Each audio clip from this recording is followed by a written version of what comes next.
दोस्तों, गाजर की गिनती सुपर फूड में की जाती है। इसमें पाए जाने वाला विटामिन ए आँखों की रोशनी को बढ़ाता है। गाजर रोग प्रतिरोधक क्षमता को बढ़ाने में मदद करती है।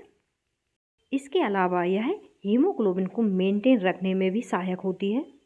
वैसे तो इसे कच्चा ही सलाद के रूप में खा सकते हैं, लेकिन आज मैं आप लोगों के साथ एक ऐसी रेसिपी शेयर करने जा रही हूँ जो खाने में बहुत ही स्वादिष्ट, घर के आम सामान के साथ इसे बनाया जा सकता है। गाजर की बर्फ़ी।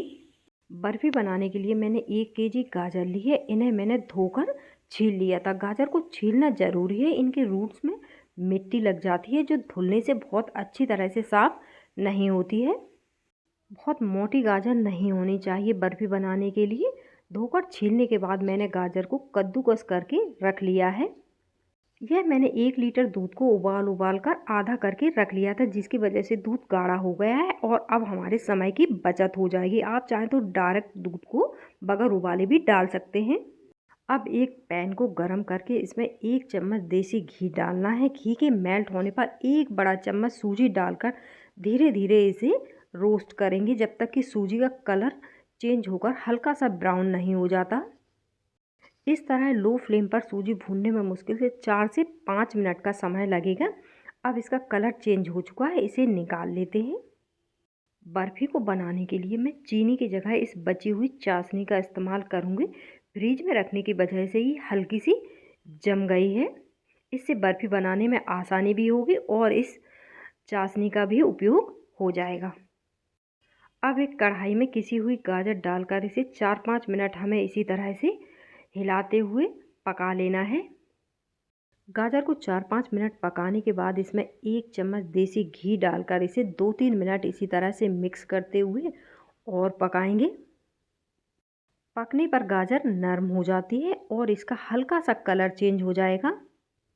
अब गाजर 50 से 60% तक पक चुकी है। इसमें वही उबला हुआ दूध डाल देंगे जो हमने उबाल कर आधा करके रखा हुआ था।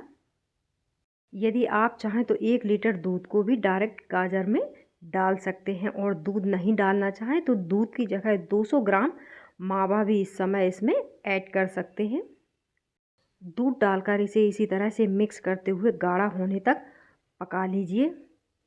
गाजर के इस तरह गाढ़ा होने के बाद इसमें डालेंगे रोस्ट की हुई सूजी। सूजी बर्फ़ी को जमने में मदद करती है। सूजी डालने के बाद हमें इसे इसी तरह से लगातार मिक्स करते हुए चलाते रहना है। थोड़ी ही देर में सूजी बाकी बचे हुए दूध को सोख लेगी। अब इसमें मैं डाल रही हूँ बची हुई चाशनी जो 1 कप के करीब थी। आप चाहें तो इसकी जगह 1 कप चीनी भी डाल सकते हैं।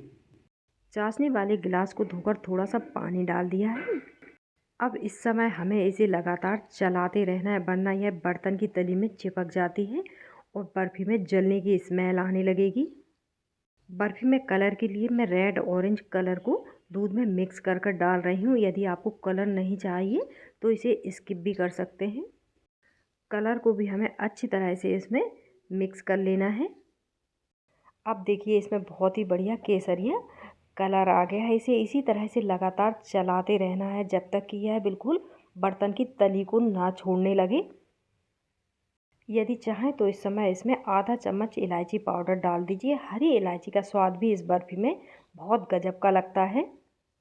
अब देखिए यह बर्तन की तली को छोड़ने लगा है और इस तरह चम्मच से एक जगह इकट्ठा करने पर इकट्ठा हो रहा है। अब गैस को कर देते हैं बंद और इसे एक घी लगी हुई प्लेट में जमा देते हैं। इसमें मैंने घी पहले से ही लगा दिया था। गाजर की यह हेल्दी बर्फ़ी बनाने के लिए कुछ विशेष सामान की ज़रूरत नहीं पड़ती। सभी सामान लगभग हम सबकी किचन में रहते ही हैं। इसे स्टोर करके हम 8 से 10 दिन तक रख सकते हैं। इस तरह से इसे लेबल कर लेंगे। लेबल करने से बर्फ़ी के सभी पीसेस एक जैसे दिखेंगे। अब जमने से पहले ही इसके ऊपर कुछ अपनी पसंद के कटे हुए ड्राई फ्रूट्स डाल दीजिए। मैं कुछ पतले कटे हुए बादाम डाल रही हूँ और ये थोड़े से डाल रही हूँ कटे हुए पिस्ते। ऊपर से इन ड्राई फ्रूट्स को हल्का सा दबा देंगे जिसकी वजह से यह बर्फ़ी में चिपक जाएंगे। अब इस बर्फ़ी को 2 से 3 घंटे के लिए सेट होने के लिए छोड़ दीजिए। 2 घंटे बाद इसे अपने मनचाहे आकार में काट लीजिए। पहले हमें इसे इस तरह से एक साइड से लंबे लंबे टुकड़ों में काट लेना है। एक साइड से कटने के बाद इसे घुमाकर दूसरे साइड से भी इसी तरह से काट लेंगे।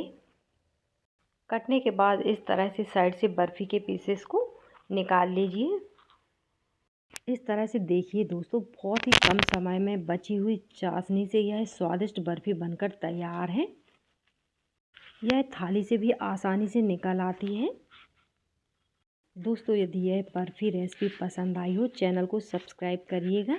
मिलते हैं एक और इसी तरह की हेल्दी रेसिपी के साथ। तब तक आप हंसते और मुस्कुराते रहिए।